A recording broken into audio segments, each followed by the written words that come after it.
दोस्तों, गंगा सागर के बारे में हिंदू धर्म में एक कहावत बहुत प्रसिद्ध है, सारे तीर्थ बार बार गंगा सागर एक बार, जिसका अर्थ होता है कि गंगा सागर का महत्व तीर्थ स्थलों में सबसे अधिक है।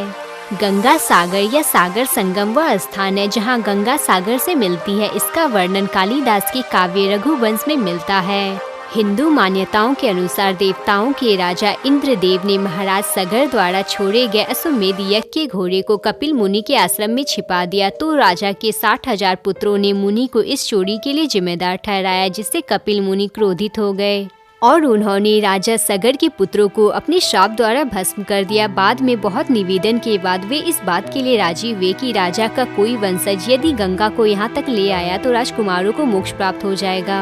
तब कई पीढ़ियों के बाद इसी वंशज के राजा भगीरथ ने अपने तपोबल से माता गंगा से यह आश्वासन प्राप्त किए कि वह सागर द्वीप पर जाएगी, लेकिन जब वह स्वर्ग लोक से मृत्यु लोक की ओर प्रस्थान करेगी तो उनके वेग गति धारा को नियंत्रित करने के लिए कोई वहां उपस्थित हो। तब देवों के देव महादेव ने माता गंगा को हिमालय पर अपनी जटाओं में धारण कर लिया। भगीरथ जब माता गंगा को बंगाल का रास्ता दिखा रहे थे, उस समय माता गंगा जहुन मुनि के आश्रम के ऊपर से बह रही थी। तब मुनि ने गंगा को पी लिया, तो भगीरथ के बहुत निवेदन करने पर मुनि ने गंगा को मुक्त कर दिया। इसीलिए बंगाल में गंगा को जानवी भी कहा जाता है। सागर द्वीप में बहुत कम साधु रहते हैं। यह द्वीप लगभग 150 वर्ग मील के बराबर है, जहां मकर संक्रांति के समय गंगा सागर का मेला लगता है। वहां से 2 किलोमीटर दूर वामन खल नामक स्थान पर एक प्राचीन मंदिर है। पहले यहाँ गंगा समुद्र से मिलती थी, लेकिन अब गंगा का मुहाना पीछे हट गया है। अब गंगा सागर के पास गंगा जी की एक छोटी सी धारा समुद्र से मिलती है। गंगा सागर का यह मेला 5 दिनों तक रहता है। गंगा सागर में कपिल मुनि का 1973 में बनाया गया बहुत सुंदर मंदिर है, जहाँ बीच में कपिल मुनि विराजमान है, तो एक ओर राजा भगीरथ अपनी गोद में लिए हुए गंगा की मूर्ति है और दूसरी ओर राजा सगर तथा हनुमान जी की मूर्ति स्थापित है। इसके अलावा यहाँ आचार्य कपिलानंद जी का आश्रम, योगेंद्र मठ, शिव शक्ति महानिर्माण आश्रम, महादेव मंदिर एवं भारत शिवाश्रम संघ का विशाल मंदिर स्थित है। गंगा सागर में मकर संक्रांति के दिन यहाँ स्नान और पूजा अर्चना का विशेष महत्व है। 3 दिन यहाँ भक्त स्नान और कपिल मुनि का दर्शन करके लौट जाते हैं। गंगा सागर में मीठे पानी का अभाव है, जिसके लिए पानी की व्यवस्था अलग से की जाती है। मीठे जल का एक कच्चा सरोवर है, उसमें मेले के समय कोई स्नान नहीं करता है। उसका पानी सिर्फ पीने के लिए यूज किया जाता है। तो दोस्तों, ये थी गंगा सागर से जुड़ी मान्यता। जो आपको कैसी लगी हमारे कमेंट में जरूर लिखें।